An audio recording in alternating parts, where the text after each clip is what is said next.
Good morning, good afternoon, or good evening, depending upon where you live around the world. Yes, I am conflicted. Conflicted in a manner that I need to revise some of my approaches to really get to the nitty-gritty of what I want to do.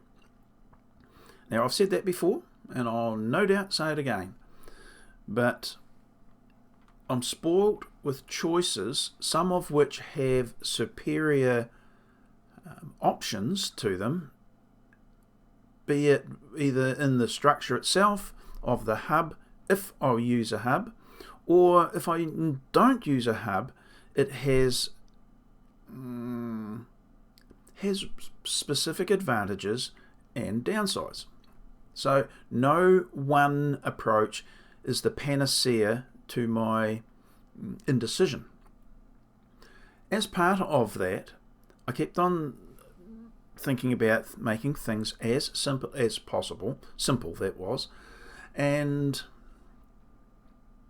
I keep on coming back to this hub design where I have the metal pipe, and in the lower assemblies I have the, not shown here, but I have these things, these threaded rods and pipes that go into the hub, into the strut rather, and tie everything together to the hub. You can wind them up. It's a 12mm rod or 10, but let's just say it's a 12mm rod, well secured at this point because it's actually embedded in the timber of the strut, and a nut can be wound up on this end and a very strong connection is made between the strut and the hub. I had the idea of these tabs, still think they're a jolly good idea, but I really did like the idea of, if I get back in zoomed in, having a simple screw inserted. But I didn't want to load the head of the screw up in a manner that could cause it some grief, structurally. And I thought, well, it's easy enough to cut some plastic rod or square section at the correct angle, because now that I have that facility or capability within my workshop, why not? And after all, this sort of plastic is really easy to machine. It's just high density polyethylene, as I understand it to be. And then just have I had different versions of this interface, this purple piece. And then again, early hours of this morning, while I was contemplating the previous version in the video I was saying about where we have the tabs radiating around and a bolt through the center of it, I did make the comment that the more I develop that approach, be that it's elegant for a normal dome situation, the situation that I envisioned for myself may make it a little bit more less attractive. So I've gone back to this. And anywhere you can remove a component, and sometimes it's requirement, maybe that's a wise thing to do. And I've almost gone full circle to a much, much earlier version. And what's that? Well, get rid of this interface, the plastic block altogether, and make this up out of steel. And because I can grind it or sand it, but grind it with the sander at, I think, a very accurate angle, I can make individual plates for each situation that is demanding of each screw. Each screw will have its specific angle for this to fit on. Okay. And if I can do that, and this is just, all this is a 10mm thick, 25, maybe 20, but say 25mm stock, flat, that you can buy in long lengths, dock it down to the length as is required, maybe even knock the edges off it so that it mates into the hub. Maybe, it's not required, but it's an option. Then why not?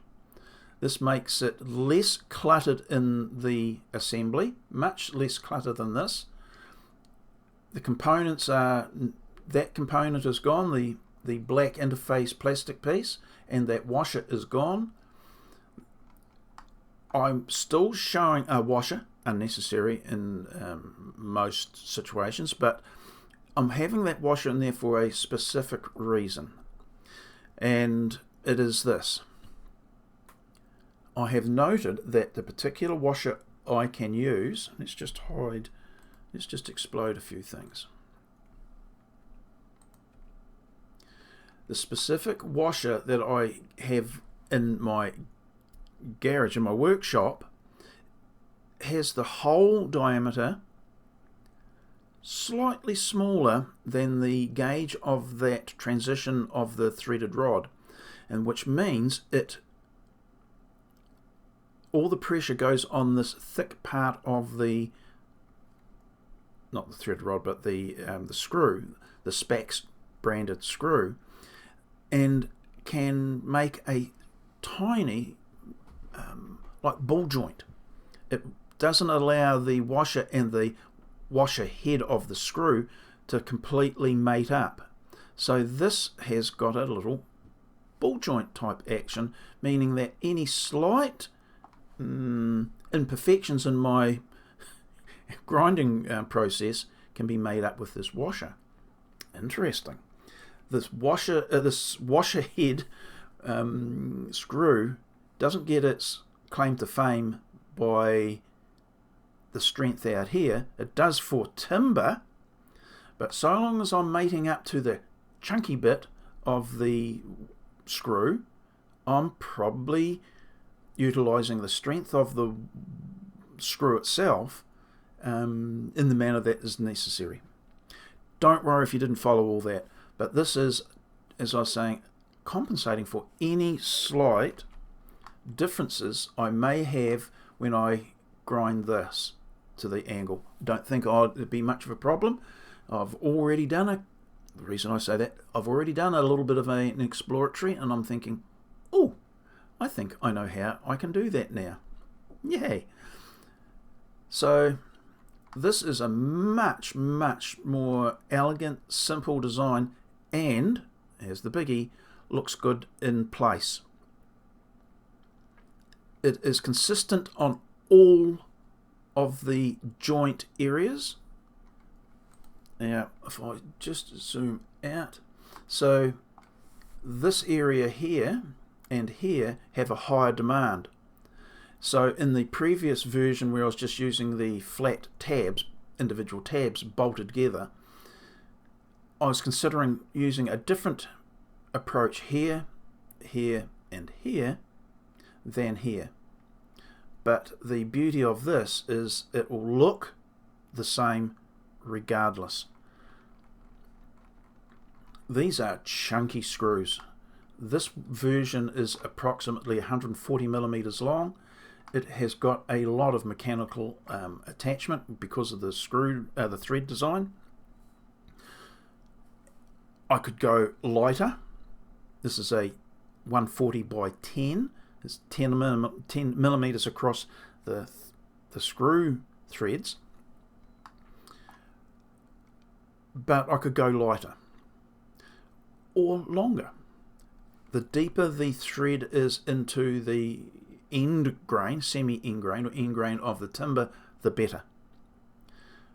But the majority of the work is done by the slower assembly. So I'm achieving an adequate or over design. That's what I keep on saying. 90% of the fixing is going to be this lower area assembly. But this could give 30%. You're going, well, hang on, 90 and 30 is 100. No. What I'm saying is that could well be over-designed or overachieving.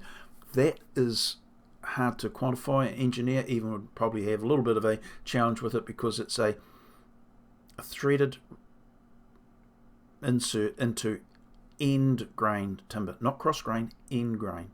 So that's a little bit of a more of a, there'll be a variance in being able to quantify that, I would suggest. So anyway, that said, I'm a little bit more positive again about either using this approach with the hub, which I've done a lot of work on, and this style of interface over this, or forgo using hubs altogether, which is probably be the next video I'll relook at. And that is where we make up individual triangles.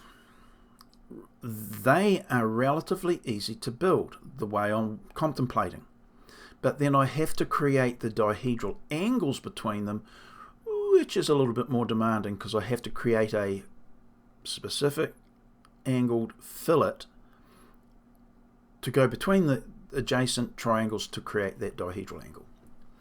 So, which way do I go? No idea. But I'm spoilt for choices, and therein lies part of the problem. But nonetheless, as we go through this, I just thought of this last night. I thought, well, hang on. Because I do have this new facility to create accurate angles, or not facility, but more process, why not do it? And I had no counter argument because I thought this was the bee's knees for doing it. But now I'm thinking, nah, I can actually make it less cluttered by just doing a slight change to this metal, this purple bit, this interface plate, and achieve my much required, in my mind, angled surface for the washers, for these screws. And as each one of them is different, I thought, oh, that would just be a pain in the proverbial. Until I remembered, oh, hang on, my process is actually much simpler. I can do within a few minutes an interface block for the interface block for my grinder, for my sander. Why? Because I've done it. And now that I've got that in the back of my mind, I'm thinking, ooh, so I can make up a block that is, in this case, 9.9, 14.2, what's this one, 11.2. I can actually make those blocks up very fast and almost to the 10th of a degree accuracy. Almost. Pretty much. Good enough. And that's where it comes back to retaining that little washer to make up for my inability. I see nothing about that causes me to lose sleep. Yay. Anyway, what do I do next? Well, I can tell you that very easily. End the video and go have a cup of tea. Righty-ho, that's what I'm going to do. See you in the next one now. Bye.